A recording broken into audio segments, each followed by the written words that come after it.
हुश. संपले 3 पेपर. परीक्षा सुरू पण झाली नाही आणि संपली सुद्धा. अहो, अर्धी परीक्षा झाली. अर्धी का? महत्वाची गोष्ट बघा ना.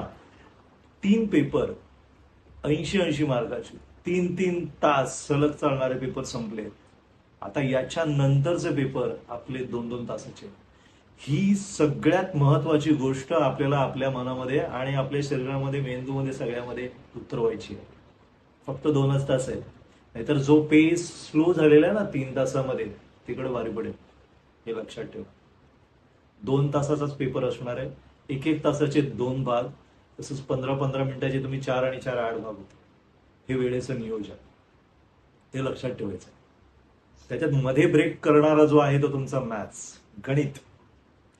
गणित करताना सगळ्यात महत्वाची गोष्ट म्हणजे तो बॅलन्स करतो तुमच्या रिझल्टला, बरोबर मध्यावर येतो. हे लक्षात ठेवा. आणि अर्थातच तो प्रॅक्टिकल भाग आहे.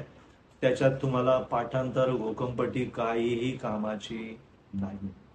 वेळेचं गणित, त्यातल्या थिअरम्स, त्यातल्या ज्या पद्धती, मुख्य त्याचा जो गाभा आहे गणितांचा तो समजून घेतला आणि त्यावर कळस चढवणारी जी असते ती आकडेमोड.